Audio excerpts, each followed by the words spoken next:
안녕하십니까, 정인태입니다. 종교시설 사망사건, 썩지 않는 우유 관련 사건이죠.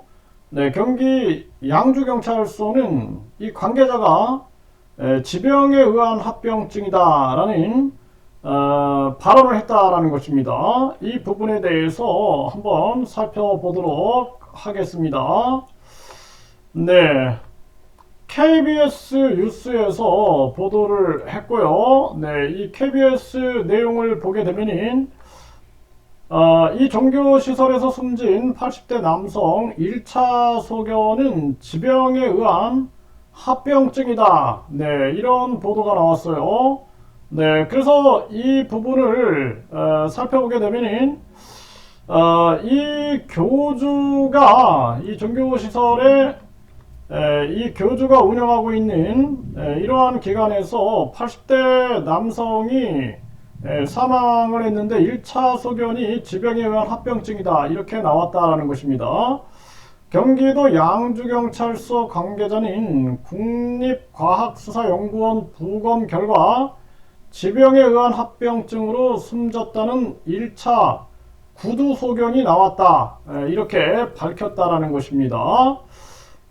그래서 23일 오전 경기도 양주시 이 종교시설이 운영하는 모텔에 있던 80대 아버지가 돌아가셨다라는 내용의 신고가 접수가 됐다라는 거죠.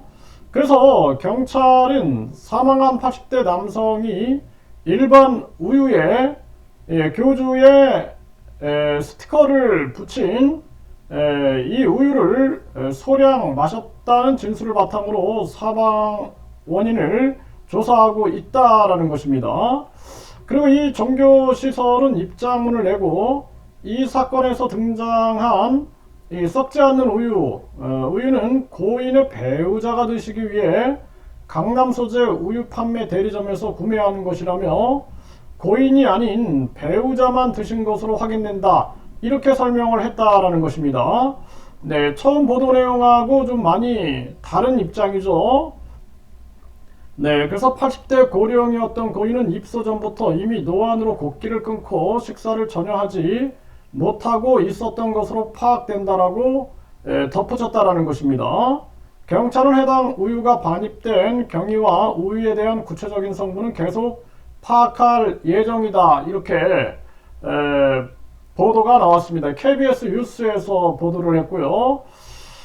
지금 이제 이 부분에 대해서 이 교주의 이름이라든지 또 성명을 쓰게 되면은 유튜브에서 성명권이다 또 이름을 변형하여 불렀다 이런 식으로 해서 채널이 삭제돼서 지금 이렇게 방송하고 있음을 여러분들이 양해를 부탁드립니다. 그래서 이 경기도 양주경찰서가 과연 공정하게 수사를 할 수 있을까라는 생각을 안 할 수가 없습니다. 왜냐하면 항상 지역 토착 그러한 경찰서들이 지역 사람들하고 많이 연결되어 있는 경우가 많이 있습니다. 그래서 이 경기 양주경찰서가 아닌 이는 아주 객관성을 확보할 수 있는 국가수사본부라든지 광역수사대라든지 뭐 이쪽에서 수사를 해야 되는 것이 아니냐 이런 생각을 안 할 수가 없습니다. 그리고 지금 이 종교시설 사망 사건에 대해서 기사들도 보면은 입장들이 굉장히 다른 입장으로 많은 기사들이 나오고 있어요. 이러한 부분에 대해서 우리가 좀 객관성을 유지하고 그리고 무엇보다도 유통기한이 지난 우유 같은 경우에는 위험할 수 있다라는 것을 식약청이나 당연한 거죠. 그거는 당연한 거. 그래서 우유가 유통기한이 지나고 만약에 상하게 된다라면 이는 이 균에서 독소가 나온다라는 거예요. 독소가. 그래서 독소가 나오게 되면 이는 가열을 해도 균은 죽어도 독소는 죽지 않고 그 기능이 발휘가 된다라는 거죠. 그래서 우리가 상한 음식은 아주 위험한 거죠. 교주의 사진으로 영원히 썩지 않는다라는 것은 그것은 광신맹신의 입장이지 상식의 입장이 아니죠. 네, 그렇기 때문에 우리가 고기나 생선이나 달걀이나 또는 뭐 우유도 마찬가지죠. 이러한 부분들에 특정인의 사진을 붙였다고 해가지고 그것이 영원히 썩지 않는다? 이것은 뭐 당장 우리 상식을 깨버리는 그러한 부분의 주장이다라는 것이죠. 그래서 우리 사회의 반사회적인 종교들이 보면은 항상 물을 가지고 뭐 신령한 물인 것처럼 이런 사건들이 그동안 굉장히 많이 있었죠.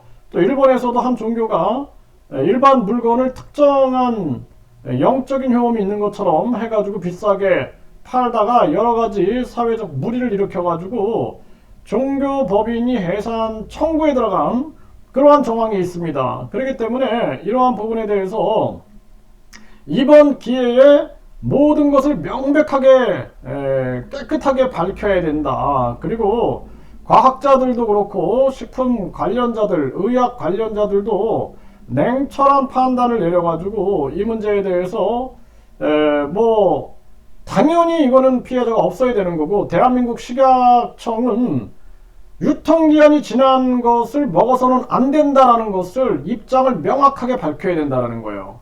유통기한이 지난 우유는 위험하다. 유통기한이 지난 우유는 아무리 교주의 얼굴을 붙이든 교주 할아버지 얼굴을 붙이든 간에 이는 위험하다라는 것을 분명한 입장을 가지고 밝히지 않으면 안 된다. 저는 그렇게 생각을 합니다. 그리고 이 종교는 양심과 사랑을 실천하는 것이지, 이런 부분들을 통해서 또 뭐 천국파리에 나서고 또 천사파리, 뭐 대천사파리에 나서고 또 축복파리에 나서고 해서 돈을 향하는, 돈을 지향하는 종교는 바람직한 종교가 아니다라는 것이죠. 이 교주가 천사를 판매한다 해가지고 천사 매매, 천사, 대천사를 1억에 매매한다, 이런 기사가 굉장히 많이 나왔죠. 네, 뿐만 아니라 천국 티켓을 판매한다 해가지고 본인들이 설정한 그러한 천국에 가기 위해서 300만 원을 내면은 천국에 갈 수 있다, 이런 부분들. 그리고 또 많은 기사에서 대선에 나오면서 대통령 대리 500만 원씩 매월 받는 대통령 대리권을 이것을 다양한 방법으로 이것을 매매했다라는 그러한 제보들도 많이 나오고 있습니다. 이런 부분에 대해서 철저하게 조사를 해야 한다, 저는 그렇게 보고 있고요. 그래서 이 부분에 대해서 경기 양주경찰서 관계자들은 하늘을 우러러 한 점 부끄러움이 없이 공정하게 수사를 하지 않으면 안 된다, 저는 그렇게 말씀을 드립니다.